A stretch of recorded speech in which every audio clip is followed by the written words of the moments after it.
জনতার অভ্যুত্থানে নিহত সকল শহীদের প্রতি।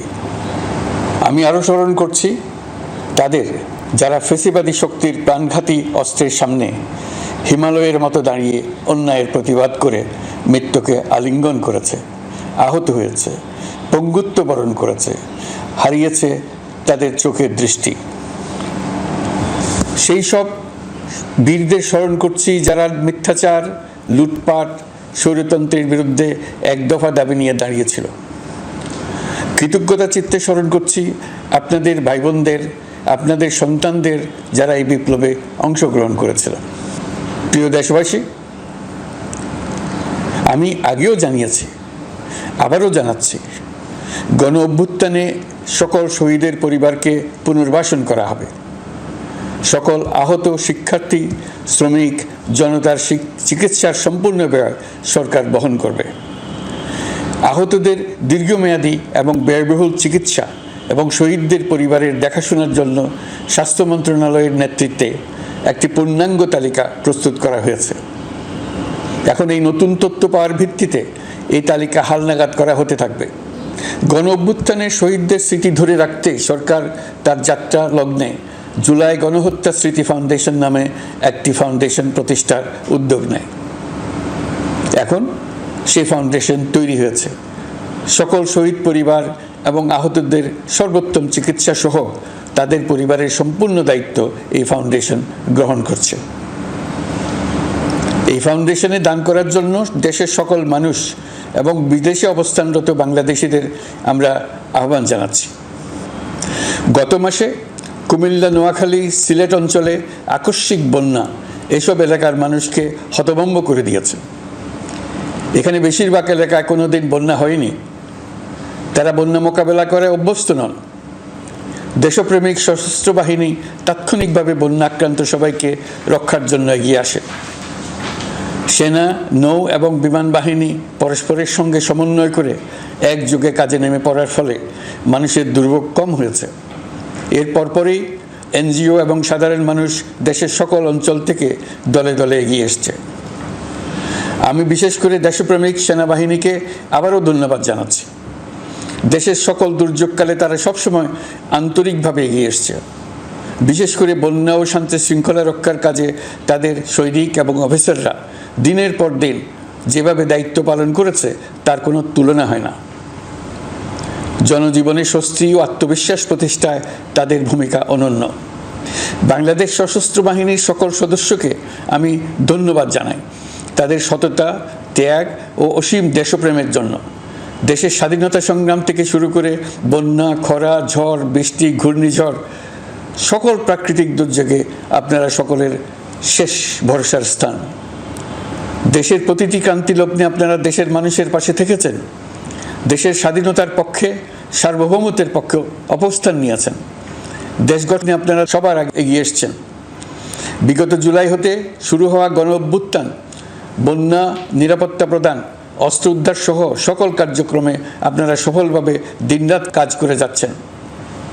সরকার ও জনগণের পক্ষ থেকে আমি আপনাদের প্রতি কৃতজ্ঞতা জানাচ্ছি। বন্যা আমাদের জনজীবনে আরেকটি দিক উন্মোচন করল। দেশের সকল জায়গায় মানুষের সক্রিয় সহানুভূতির জোয়ার উঠেছিল অবিশ্বাস্য মাত্রায়। ব্যবসায়ী, অর্থবান ব্যক্তিরা যেমন তাদের অর্থ নিয়ে স্বতঃস্ফূর্তভাবে এগিয়ে এসেছিল, তেমনি দেশের বিভিন্ন প্রান্তের সাধারণ মানুষ, স্কুল, কলেজ, বিশ্ববিদ্যালয়ের ছেলেমেয়েরা জোয়ারের ঢলের মতো যার যার সামর্থ্য নিয়ে এগিয়ে এসছে। অনেকেই ছুটে গেছে বন্যার্তদের সহযোগিতা করার জন্য। এনজিওরা বিভিন্ন জায়গা থেকে ছুটে গেছে তাদের সহায়তা নিয়ে। তাদের কাজে অনুপ্রাণিত হয়ে আমি এনজিও নেতাদের সঙ্গে বৈঠক করেছি কিভাবে সরকার তাদের কাজের সঙ্গে সরকারের উদ্যোগকে সমন্বিত করতে পারে, সেটার কাঠামো তৈরি করে দেওয়ার জন্য। বন্যা এখন চলে গেছে, কিন্তু পুনর্বাসনের কঠিন কাজ আমাদের সামনে রয়ে গেছে। সকলের সহযোগিতায় আমরা পুনর্বাসনের কাজটি সফলভাবে সমাধান করতে চাই। আইন শৃঙ্খলা পরিস্থিতির উন্নতির জন্য আমরা দিনরাত পরিশ্রম করে যাচ্ছি। যে সমস্ত ভাই বোনেরা তাদের গত 16 বছরের বেদনা জানিয়ে তার প্রতিকার পাওয়ার জন্য আমার অফিস এবং সচিবালয়ের অফিসসমূহের সামনে প্রতিদিন ঘেরাও কর্মসূচি দিয়ে আমাদের কাজকর্ম ব্যাহত করছিলেন, তারা আমার আহ্বানে সাড়া দিয়ে ঘেরাও কর্মসূচির থেকে বিরত হয়েছেন বটে, তবে অন্যত্র আবার তারা তাদের কর্মসূচি দিয়ে যাতায়াতে ব্যাঘাত সৃষ্টি করছেন। আমি কথা দিচ্ছি, আপনাদের ন্যায্য আবেদনের কথা আমরা ভুলে যাব না। আমরা সকল অন্যায়ের প্রতিকারের জন্য প্রতিশ্রুতিবদ্ধ। আমরা আমাদের দায়িত্বকালে যথাসম্ভব সব সমস্যার সমাধানের চেষ্টা করব। আমি আবারও অনুরোধ করছি, আপনারা যাতায়াতে ব্যাঘাত সৃষ্টি থেকে বিরত থাকুন। জাতি আপনাদের প্রতি কৃতজ্ঞ থাকবে। তৈরি পোশাক, ওষুধ শিল্প, এইসব এলাকায় শ্রমিক ভাই বোনেরা তাদের অভিযোগ জানানোর জন্য ক্রমাগতভাবে এই শিল্পের কার্যক্রম পরিচালনা বন্ধ রাখতে বাধ্য করছেন। এটা আমাদের অর্থনীতিতে যে নেতিবাচক প্রভাব ফেলবে সেটা মোটেই কাম্য নয়। এমনিতেই ছাত্র শ্রমিক জনতার বিপ্লবের পর যে অর্থনীতি আমরা পেয়েছি সেটা নিয়ম নীতিবিহীন দ্রুত ক্ষীয়মান একটা অর্থনীতি। প্রাতিষ্ঠানিক কাঠামো প্রায় ধ্বংসপ্রাপ্ত। বৈদেশিক মুদ্রার রিজার্ভ তলানিতে গিয়ে ঠেকেছে। আমরা এই অর্থনীতিতে প্রাণ সঞ্চারের চেষ্টা করছি, আমাদের উদ্যোগে সাড়াও পাচ্ছি। ঠিক এই সময়ে আমাদের শিল্প কারখানাগুলো বন্ধ হয়ে যাক, অকার্যকর হয়ে যাক, এটা আমাদের অর্থনীতিতে বিরাট আঘাত পড়বে। সেটা কিছুতেই আমাদের কাম্য হতে পারে না। শ্রমিক ভাই বোনদের অনেক দুঃখ আছে, কিন্তু সেই দুঃখ প্রকাশ করতে গিয়ে আপনাদের মূল জীবিকা বন্ধ হওয়ার উপক্রম হলে সেটা ঠিক হবে না। দেশের অর্থনীতি ধ্বংসপ্রাপ্ত হলে সেটা ঠিক হবে না। শ্রমিক মালিক উভয়ের পক্ষে আলোচনা করে এইসব সমস্যার সমাধান আমরা অবশ্যই বের করব। আপনারা কারখানা খোলা রাখুন, অর্থনীতির চাকা সচল রাখুন, দেশের অর্থনীতিকে সোজা হয়ে দাঁড়াতে দিন। আমরা আপনাদের সমস্যার স্থায়ী সমাধান বের করার জন্য সর্বশক্তি প্রয়োগ করব। মালিক পক্ষের কাছে আমাদের আবেদন, আপনারা শ্রমিকদের সঙ্গে বোঝাপড়া করুন, কারখানা সচল রাখুন, অর্থনীতির দুর্বল স্বাস্থ্যকে সবল করে তুলুন। ওষুধ শিল্প এবং তৈরি পোশাক শিল্প দেশের গৌরব। এর মাধ্যমে আমাদের শ্রমিক ভাই বোনেরা তাদের কর্মকুশলতা বিশ্বকে মুগ্ধ করেছে। এর সাফল্য এখন থমকে আছে। আমরা এই দুই শিল্পকে তাদের সম্ভাব্য শীর্ষে নিয়ে যেতে চাই। দুর্বল করার তো প্রশ্নই ওঠে না। এই দুই শিল্পের কোথায় কোথায় বাধা আছে, সমস্যা আছে, সেগুলো চিহ্নিত করে তাকে বাধামুক্ত করতে চাই।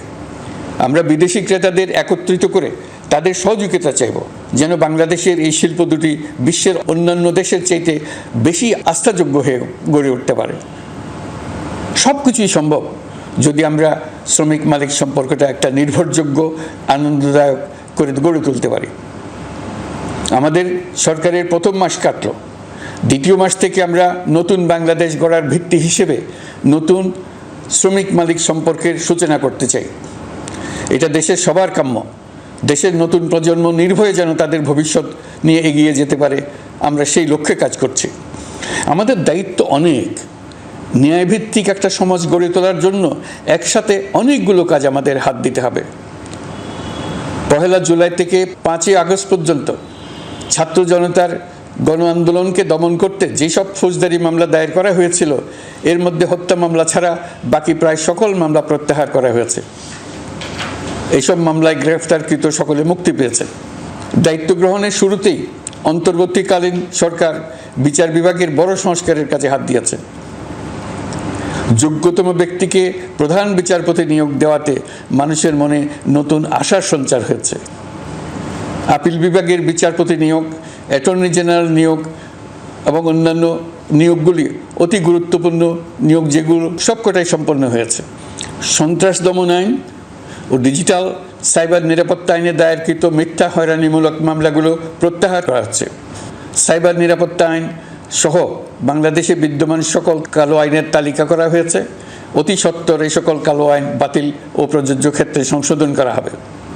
সাংবাদিক সাগর রনি হত্যাকাণ্ড সহ বহুল আলোচিত 5টি হত্যাকাণ্ডের তদন্ত ও বিচার অগ্রাধিকার ভিত্তিতে ও দ্রুততম সময়ে নিষ্পত্তির জন্য সহায়তা প্রদান করা হচ্ছে। সম্প্রতি আমরা বলপূর্বক গুম থেকে সকল ব্যক্তির সুরক্ষার জন্য আন্তর্জাতিক কনভেনশনের সনদে স্বাক্ষর করেছি। ফলে স্বৈরাচার দ্বারা প্রতিষ্ঠিত গুম সংস্কৃতির সমাপ্তি ঘটানোর জন্য আন্তর্জাতিকভাবে আমরা প্রতিজ্ঞাবদ্ধ হলাম। এছাড়া আমরা ফেসিবাদ শাসনের 15 বছরে গুমের প্রতিটি ঘটনা তদন্ত করার জন্য পৃথক একটা কমিশন গঠন করছি। যেসব পরিবার তাদের নিখোঁজ পিতা, স্বামী, পুত্র এবং ভাইদের পাওয়ার জন্য বছরের পর বছর যন্ত্রণার সাথে অপেক্ষা করছেন, আমরা আপনাদের বেদনায় সমবেথী। আয়নাঘরগুলো বন্ধ করে দেওয়া হয়েছে এবং সেই সাথে বের হয়ে আসছে ফ্যাসিস্ট হাসিনা সরকারের গুমের শিকার ভাই বোনদের কষ্ট ও যন্ত্রণা গাথা। আমাদের তরুণ প্রজন্মের ভবিষ্যৎ যেন উজ্জ্বল হয় সেটা নিশ্চিত করতে শিক্ষা ব্যবস্থার দিকে আমাদের পূর্ণ নজর রয়েছে। ইতোমধ্যে প্রথম শ্রেণী থেকে দ্বাদশ শ্রেণী পর্যন্ত বর্তমানের ত্রুটিপূর্ণ শিক্ষাক্রম পরিবর্তন করা হয়েছে। বই সংশোধন ও পরিমার্জনের কাজ শেষ পর্যায়ে আছে। এই সংস্কারের কাজ অব্যাহত থাকবে। বিশ্ববিদ্যালয়সমূহের উচ্চ প্রশাসনিক পদগুলো পূরণ করে শিক্ষা কার্যক্রম স্বাভাবিক করার কাজ দ্রুত গতিতে এগিয়ে চলেছে। বেসরকারি শিক্ষা প্রতিষ্ঠানগুলোর পরিচালনা বোর্ডে দখলদারিত্বের রাজনীতি বন্ধ করার ব্যবস্থাও নেওয়া হয়েছে। আপনারা নিশ্চয় লক্ষ্য করেছেন, আমাদের প্রথম মাসে দেশের প্রায় সকল বিশ্ববিদ্যালয়ের উপাচার্য এবং উপাচার্য মহোদয়গণ পদত্যাগ করেছেন। উচ্চশিক্ষার ক্ষেত্রে এটা বিরাট শূন্যতার সৃষ্টি করেছে। প্রথম মাসে আমরা ক্রমাগতভাবে প্রতিটি বিশ্ববিদ্যালয়ে সবার কাছে গ্রহণযোগ্য এমন উপাচার্য এবং উপাচার্য নিয়োগ দেওয়ার কাজ শুরু করেছে। এর ফলে সকল সরকারি এবং বেসরকারি বিশ্ববিদ্যালয়গুলোতে নতুন উদ্যমে কাজ শুরু করার পরিবেশ সৃষ্টি হয়েছে। সংবাদ মাধ্যম ও মত প্রকাশের পূর্ণ স্বাধীনতা ইতিমধ্যে নিশ্চিত করা হয়েছে। আমরা সবাইকে বলে দিয়েছি, আপনারা মন খুলে আমাদের সমালোচনা করুন, আমরা সবার মতামতের প্রতি শ্রদ্ধাশীল। মিডিয়া যাতে কোনো রকম বাধা বিপত্তি ছাড়া নির্বিঘ্নে তাদের কাজ করতে পারে সেজন্য একটা মিডিয়া কমিশন গঠন করা সরকারের সক্রিয় বিবেচনাধীন। আরও যেসব কমিশন সরকার সহ অন্য সবাইকে জবাবদিহিতার আওতায় আনতে পারে, আমরা তাদের পুনর্গঠন ও সংস্কারের উদ্যোগ নিয়েছি যাতে তারা আরও শক্তিশালী হয়, জনকল্যাণে কাজ করে। দায়িত্ব গ্রহণের পর বিভিন্ন দেশের সরকার প্রধান টেলিফোনে এবং শুভেচ্ছা বার্তা পাঠিয়ে আমাকে অভিনন্দন জানিয়েছেন। বিভিন্ন দেশের রাষ্ট্রদূত এবং হাই কমিশনার বৃন্দ আমার সাথে সাক্ষাৎ করে দ্বিপাক্ষিক সহযোগিতা বৃদ্ধির আশ্বাস দিয়েছেন। আমার অনুরোধে সংযুক্ত আরব আমিরাতের 57 জন বাংলাদেশি যারা ফ্যাসিবাদ বিরোধী বিক্ষোভে অংশগ্রহণ করা বিভিন্ন মেয়াদে কারাদণ্ডে দণ্ডিত হয়েছিলেন, তাদের সাধারণ ক্ষমা ঘোষণা করেছেন সে দেশের সরকার। ইতিমধ্যে তাদের কয়েকজন দেশে ফিরে এসেছেন। এই ক্ষমা প্রদর্শন ছিল অতি বিরল একটি ঘটনা। এই জন্য আমি সংযুক্ত আরব আমিরাতের রাষ্ট্রপতি শেখ মোহাম্মদ বিন জায়েদ আল নাহিয়ানকে ধন্যবাদ ও কৃতজ্ঞতা জানিয়েছি আপনাদের সবার পক্ষ থেকে। যে সমস্ত সরকার প্রধানের সঙ্গে আমার টেলিফোনে যোগাযোগ হয়েছে তাদের মধ্যে রয়েছেন ভারতের প্রধানমন্ত্রী নরেন্দ্র মোদী, পাকিস্তানের প্রধানমন্ত্রী শাহবাজ শরীফ। আমরা ভারত এবং অন্যান্য প্রতিবেশী রাষ্ট্রসমূহের সঙ্গে সুসম্পর্ক চাই, তবে সেই সম্পর্ক হতে হবে ন্যায্যতা এবং সমতার ভিত্তিতে। ভারতের সাথে আমরা ইতিমধ্যে বন্যা মোকাবেলায় উচ্চ পর্যায়ে দ্বিপাক্ষিক সহযোগিতার আলোচনা শুরু করেছি। দক্ষিণ এশিয়ায় আঞ্চলিক সহযোগিতা বৃদ্ধির লক্ষ্যে আমি সার্ক রাষ্ট্রগোষ্ঠী পুনর্জীবিত করার উদ্যোগ নিয়েছি। আমরা চাই আমাদের দেশ যেন একটি গণতান্ত্রিক দেশ হিসেবে বিশ্বের কাছে সম্মানের সাথে পরিচিত হয়। দেশের পরিকল্পনা যেন দেশের মানুষ কেন্দ্রিক হয়, কোনো নেতা বা দল কেন্দ্রিক না হয়। আমরা স্বৈরাচারী হাসিনা সরকারের অহেতুক কোটি কোটি টাকা ব্যয়ের প্রকল্প বাস্তবায়িত হতে দেখেছি, যেগুলো কখনোই দেশের মানুষের জন্য ছিল না, বরং এর সাথে জড়িত ছিল কুৎসিত আমিত্ব এবং বিশাল আকারের চুরি। চলমান এবং প্রস্তাবিত সকল উন্নয়ন প্রকল্পগুলোর যাচাই বাছাই করার কাজ ইতিমধ্যে আমরা শুরু করেছি। প্রকল্প বাস্তবায়নের পর্যায় বিবেচনা করে বাকি কাজে ব্যয়ের সাশ্রয় এমনকি প্রয়োজন মতে তা বাতিল করার কথা বিবেচনা করা হবে। দেশের মানুষকে আর ফাঁকি দেওয়া চলবে না। কর্মসংস্থান তৈরি করবে এমন প্রকল্পগুলোকে আমরা অগ্রাধিকার দেব। লুটপাট ও পাচার হয়ে যাওয়া অর্থ ফিরিয়ে আনার উদ্যোগ আমরা নিয়েছি। আর্থিক খাতে শৃঙ্খলা ফিরিয়ে আনতে একটা ব্যাংকিং কমিশনও গঠন করার উদ্যোগ নেওয়া হয়েছে। বিভিন্ন ব্যাংকের পরিচালনা পরিষদ পুনর্গঠন করা হয়েছে। ব্যাংকিং খাতে এই এক মাসে বিরাট পরিবর্তন এসেছে, আপনারা নিশ্চয়ই সেটা লক্ষ্য করেছেন। আমরা এই খাতে নিয়মনীতি প্রতিষ্ঠা করতে পেরেছি। আরও অনেক কাজ বাকি রয়ে গেছে। প্রথম মাসের কাজ হিসেবে শুধু প্রধান কাজগুলো করেছি, তার সঙ্গে রয়েছে আরও অনেক পরবর্তী কাজ। ফ্যাসিবাদী সরকার লুটপাট করার জন্য নতুন করে 60,000 কোটি টাকা ছাপিয়ে বাজারে ছাড়ার কারণে মুদ্রাস্ফীতির শিকার হয়েছে দেশের মানুষ। এই অতুলনীয় মুদ্রাস্ফীতি নিয়ন্ত্রণ অন্তর্বর্তী সরকারের অন্যতম প্রধান লক্ষ্য। মুদ্রাস্ফীতি নিয়ন্ত্রণের লক্ষ্যে পলিসি সুদের হার বৃদ্ধি করে 9% উন্নীত করা হয়েছে।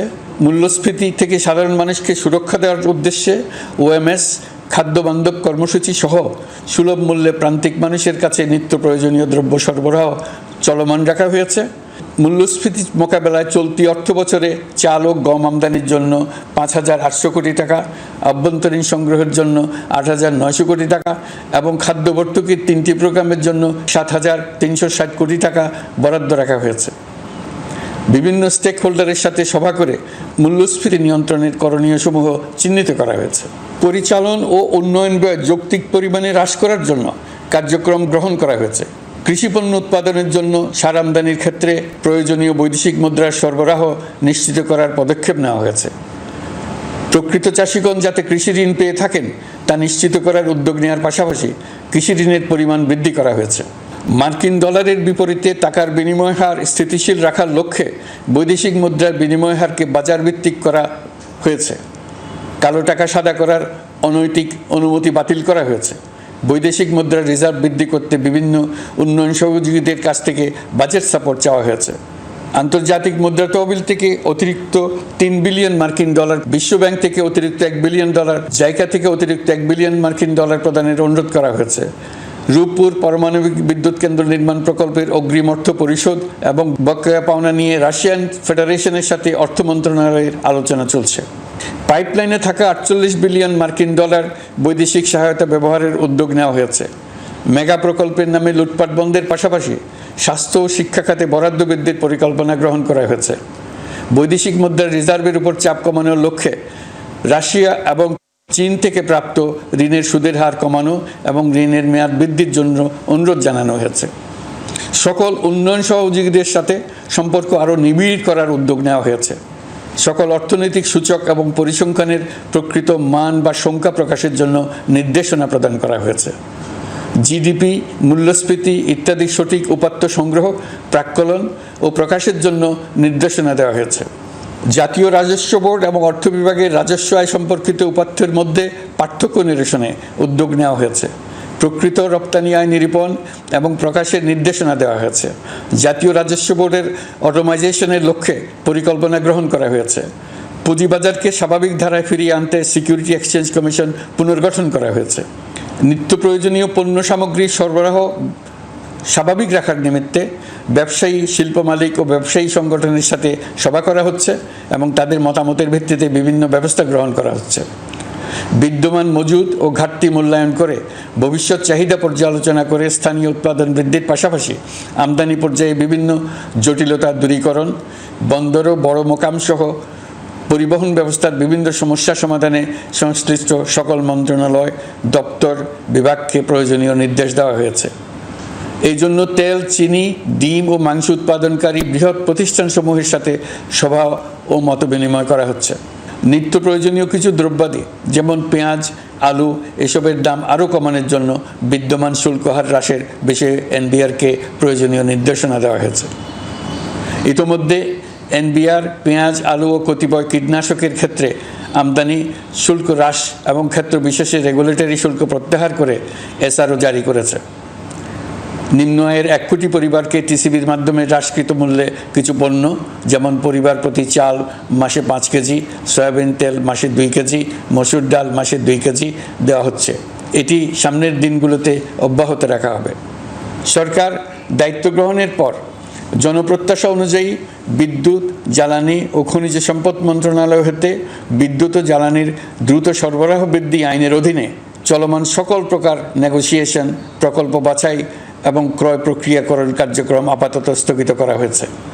গত 1.5 দশকে এই আইন ব্যবহার করে লক্ষ কোটি টাকা লুটপাট হয়েছে। বিদ্যুৎ, জ্বালানি ও খনিজ সম্পদ মন্ত্রণালয়ের আওতাধীন কোম্পানিসমূহে অধিকতর স্বচ্ছতা ও জবাবদিহিতা আনার লক্ষ্যে কোম্পানিসমূহের পরিচালনা পর্ষদ পুনর্গঠন করা হয়েছে। প্রকৌশল, ভূতত্ত্ব এবং খনিজ হিসাব বিষয়ে অধ্যয়ন করেছে এমন ছাত্র প্রতিনিধি অন্তর্ভুক্ত করার জন্য উদ্যোগ গ্রহণ করা হয়েছে। এই খাতে অধিকতর সক্ষমতা, গতিশীলতা এবং জবাবদিহিতা নিশ্চিত করার লক্ষ্যে বিশেষজ্ঞগণের সমন্বয়ে একটি কমিটি গঠন করা হয়েছে। জ্বালানি তেলের মূল্য জনপ্রত্যাশা অনুযায়ী সহনশীল রাখতে অকটেন ও পেট্রোলের দাম 6 টাকা, ডিজেল ও কেরোসিনের দাম 1 টাকা 25 পয়সা কমানো হয়েছে। 37 দিন বন্ধ থাকার পর গত 25 আগস্ট হতে মিরপুর 10 ও কাজীপাড়া স্টেশন ছাড়া বাকি সব স্টেশনে মেট্রো রেল পুনরায় চালু করা হয়েছে। ভুয়া মুক্তিযোদ্ধাদের চিহ্নিত করার লক্ষ্যে বিশেষ করে মুক্তিযুদ্ধের সময় যাদের বয়স 12.5 বছরের কম ছিল তাদের মুক্তিযুদ্ধ তালিকা হতে বাতিলের জন্য সুপ্রিম কোর্টে লিভ টু আপিলের পদক্ষেপ গ্রহণ করা হয়েছে।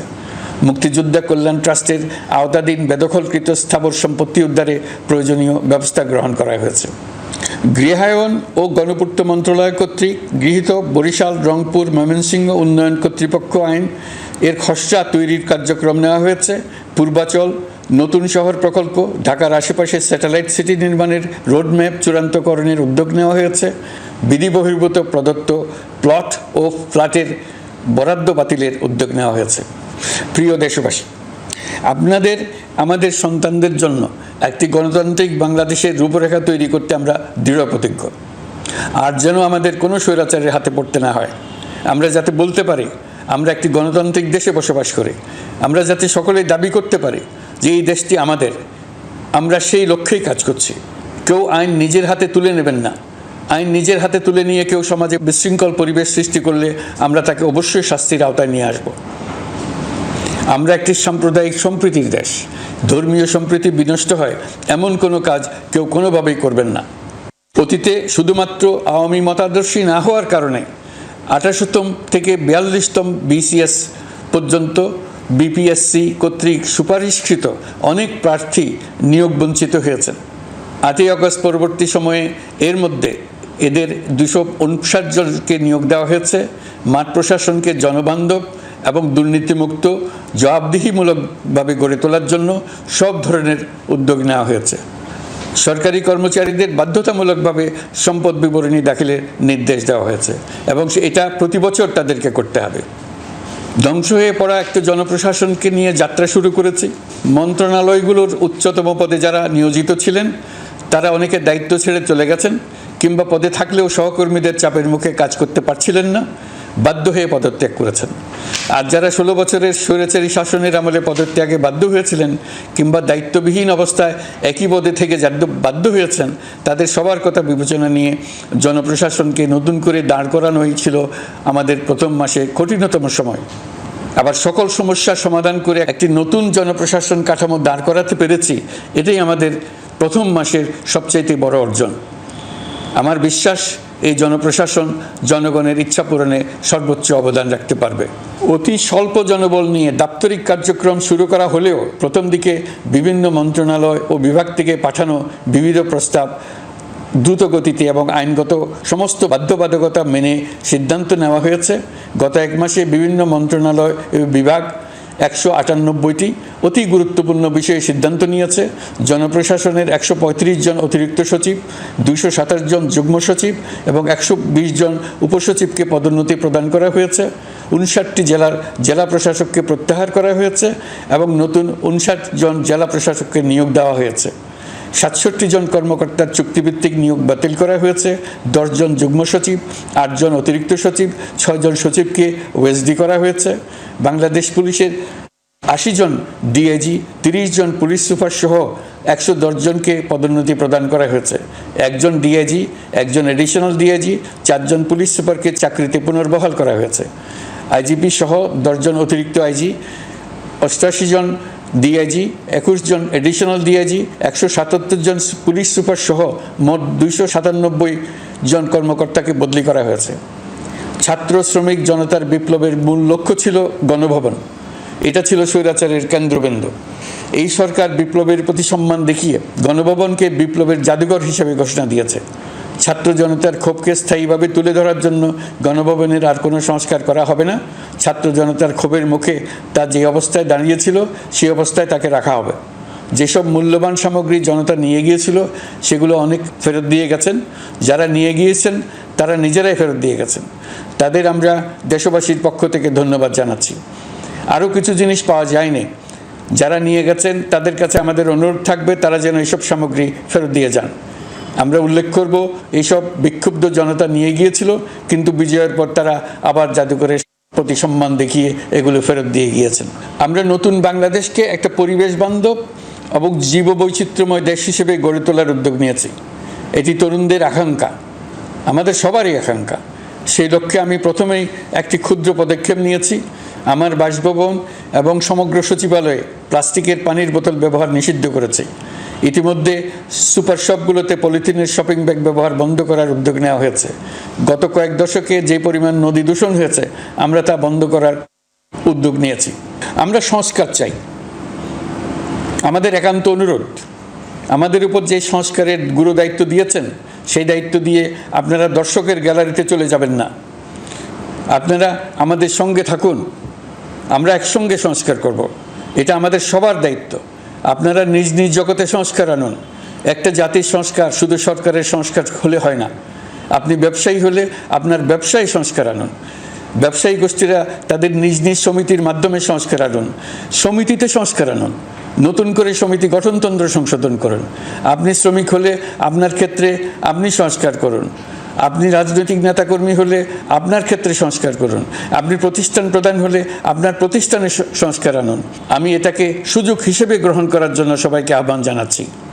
এই সংস্কারের মাধ্যমে আমরা জাতি হিসেবে নতুনভাবে যাত্রা শুরু করতে চাই। আমাদের এই যাত্রা আমাদেরকে পৃথিবীর একটা সম্মানিত জাতি হিসেবে প্রতিষ্ঠিত করুক, এটাই আমাদের সবার কাম্য, এটাই আমাদের সবার লক্ষ্য। গত এক মাসে আমি বেশ কিছু রাজনৈতিক দলের সঙ্গে পৃথকভাবে বসছি, তাদের সঙ্গে মতামত বিনিময় করেছি। তারা আমাদের উৎসাহিত করেছেন, ছাত্র শ্রমিক জনতার বিপ্লবের লক্ষ্যের প্রতি সমর্থন জানিয়েছেন, সংস্কারের কাজে পূর্ণ সহযোগিতার দেওয়ার আশ্বাস দিয়েছেন। আমি দেশের বিশিষ্ট সম্পাদক বৃন্দের সঙ্গে মত বিনিময় করেছি, তারাও সংস্কারের কাজে পূর্ণ সহযোগিতা দেওয়ার আশ্বাস দিয়েছেন। তারা বিভিন্ন বিষয়ে মূল্যবান পরামর্শ দিয়েছেন। সবার পরামর্শ নিয়ে এখন আমাদের অগ্রসর হওয়ার পালা। আমি বিশিষ্ট ব্যবসায়ীদের সঙ্গে বৈঠক করেছি, তাদের কাছে আমাদের সরকারের লক্ষ্যগুলো ব্যাখ্যা করেছি, তারাও আমাদের লক্ষ্যের সঙ্গে একমত প্রকাশ করেছেন। আপনারা জানেন, ছাত্র শ্রমিক জনতার ঐতিহাসিক জুলাই গণ অভ্যুত্থানের মুখে এবং হাজারো মানুষের আত্মদানের বিনিময়ে বাংলাদেশে ফ্যাসিস্ট সরকারের পতন হয়েছে।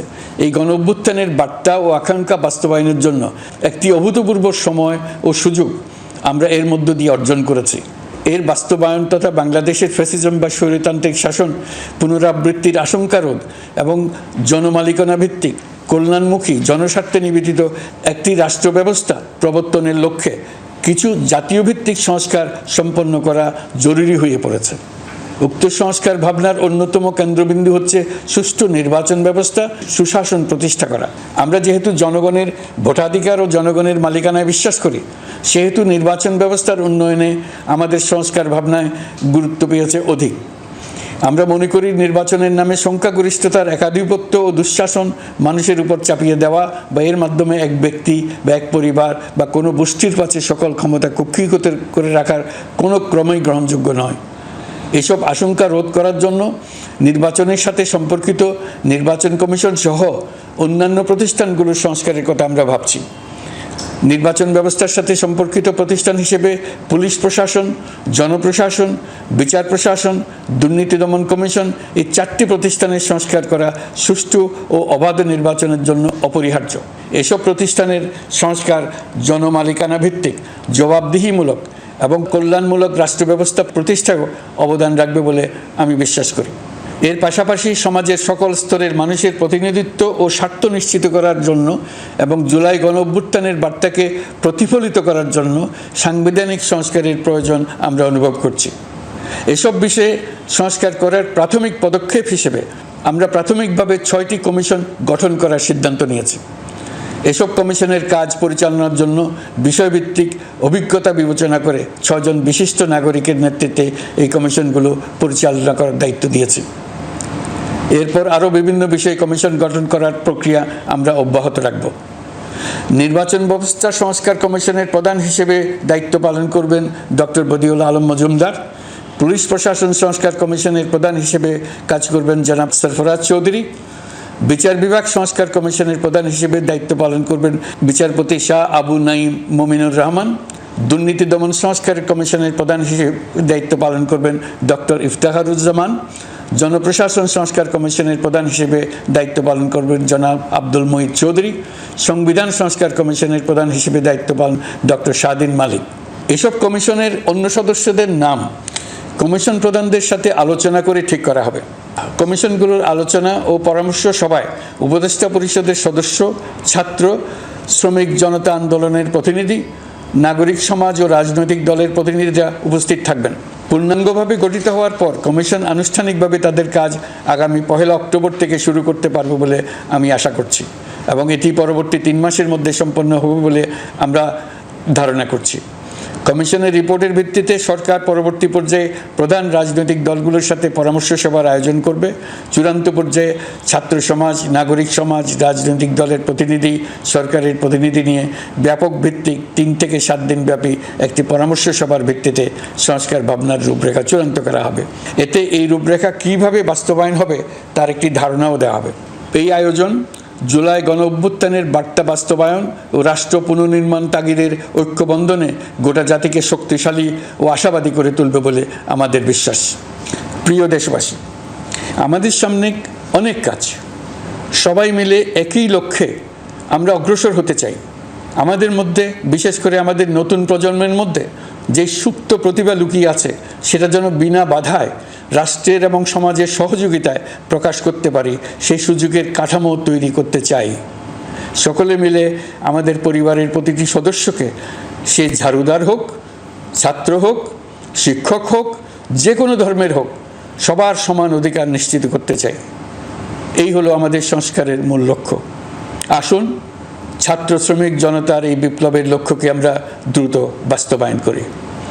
আমাদের প্রথম মাসে আমরা যেই গতিতে, যে উদ্যম নিয়ে কাজ এগিয়ে নিয়ে যাওয়ার কথা চিন্তা করেছিলাম, সেটা হয়তো করতে পারিনি বাস্তব অবস্থার পরিপ্রেক্ষিতে। দেশের আইনশৃঙ্খলা পরিস্থিতি স্বাভাবিক রাখা গেলে আশা করি আমরা আমাদের গতি অনেক বাড়াতে পারব।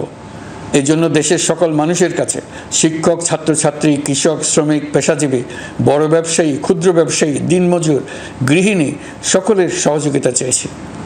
আমাদের কাজ বড় কঠিন, কিন্তু জাতি হিসেবে এবার ব্যর্থ হওয়ার কোনো অবকাশ আমাদের নেই। আমাদেরকে সফল হতেই হবে। এই সাফল্য আপনাদের কারণেই আসবে, আপনার সহযোগিতার কারণেই আসবে। আমাদের কাজ হবে আপনার আমার স্বপ্নকে বাস্তবে রূপায়িত করা। এখন আমরা আমাদের 2য় মাস শুরু করছি। আমাদের 2য় মাসে যেন আপনাদের মনে দৃঢ় আস্থা সৃষ্টি করতে পারি, সেই চেষ্টা করে যাব। ধৈর্য ধরুন, এই কথাটি আমি মোটেই আপনাদের বলবো না। আমরা সবাই অধৈর্য হয়ে পড়েছি। এত সব কাজ কখন যে শেষ হবে এটা চিন্তা করে আমরা অধৈর্য হব, কেন হব না? কিন্তু সঠিকভাবে কাজ করব, কাজে কোনো অধৈর্যের চিহ্ন রাখব না। প্রিয় দেশবাসী, দেশের শিশু, কিশোর কিশোরী, তরুণ তরুণী, ছাত্রছাত্রী, বয়স্ক, বৃদ্ধ, পুরুষ, মহিলা, সবাইকে আবারও আমার সালাম জানাচ্ছি। আসসালামু আলাইকুম।